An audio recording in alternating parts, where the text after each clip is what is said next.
Do you remember when superstars like Hulk or Oscar suddenly moved to the Chinese Super League? When suddenly top salaries were paid, even more than in the Premier League? Find out how that happened and what the league looks like today in this video.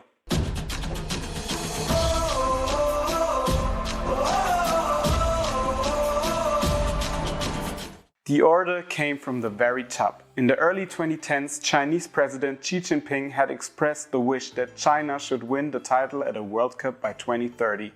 Now it was planned that there would always have to be one football pitch for every 10,000 people in the country. The goal was to have 50 million people actively playing football. Private entrepreneurs from the country also took the wish as a challenge and intensified their investment in Chinese football. Thanks to a 10-year plan, the size of the Chinese sports economy was planned to be doubled to more than $733 billion. This was to be achieved through state but also private investment. The Chinese Super League was founded in 2004 and was by all means one of the strongest leagues in Asia. In 2013 and 2015, Guangzhou Evergrande had won the AFC Champions League title and was thus one of the strongest teams on the entire continent. At the time, the team was owned by Evergrande Real Estate Group and Alibaba Group. Overall, the teams in the league were owned by private companies. In order to generate even more attention from the world public, big names in football were also to be lured into the league. For this purpose, astronomical sums were paid as salaries, and the redemption fees were also high. You want examples? The Brazilian star Hulk moved from Zenit St. Petersburg to Shanghai Port in 2016 for 50 million.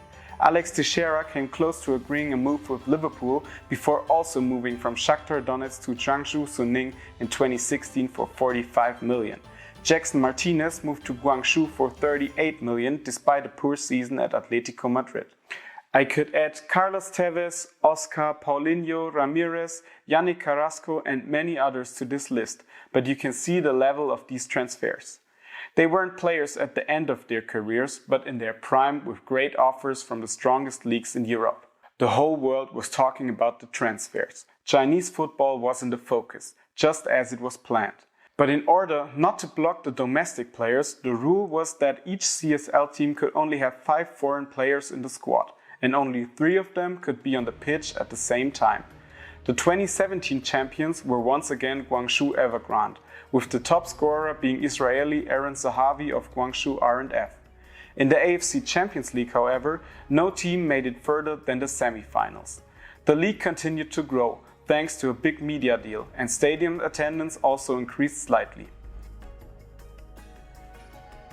The national team was also set to progress, and to this end the great Marcelo Lippi was appointed national coach in October 2016. He remained national coach until 2019, when he resigned after a defeat in the Asian Cup quarterfinals against Iran. He returned once more to replace Fabio Cannavaro, but finally said goodbye to the national team in October 2020. Due to the limitation of squad places for foreigners, the best Chinese players automatically became more valuable. So even lesser known players abroad were transferred between clubs for a lot of money. The biggest transfer was Sheng Shandong, who moved from Beijing 1 to Hebei China Fortune in 2017 for more than $20 million. But now, of course, we have to ask ourselves why the league has not become one of the strongest in the world and why the clubs cannot compete with the giants from Europe. Antonio Conte even said in 2016, "The Chinese market is a danger for all, not only for Chelsea, but all the teams in the world." In 2017, 6 of the 10 highest paid players in the world were active in the CSL. But just as Conte predicted, it didn't happen. The boom is over, and it must even be said that the league is now hard-pressed and struggling with major problems. The stars who moved to the Far East rarely turned out to be great reinforcements. There are exceptions like Paulinho, who performed well and even managed to return to the great FC Barcelona. But the statement of Carlos Tevez, who described his time in China as a holiday, is also emblematic. He scored 4 goals in 16 appearances, and his own coach described him as overweight. In the league and also among the local players, the opinion became established that the money for the superstars was wasted, and that the development of their own players was hindered in this way. The first reaction to this came in 2018, when a new so-called tax was introduced to ensure that any club that invested more than $7 million in a foreign player had to pay the same amount to the Chinese Federation.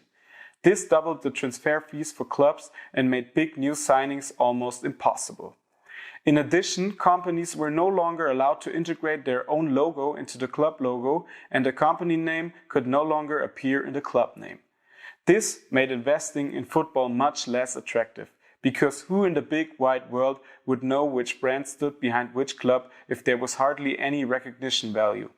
So slowly but surely the big hype around the league went downhill, and the outbreak of the COVID pandemic at the latest was to be another even harder hit for the league. The pandemic took away the last desire of many owners to put their money into football. The government's zero COVID strategy has also meant that the economy in China has also suffered greatly, and there's much less capital. Also, fans are not allowed into the stadium, and the whole experience becomes less attractive for both the people and the footballers.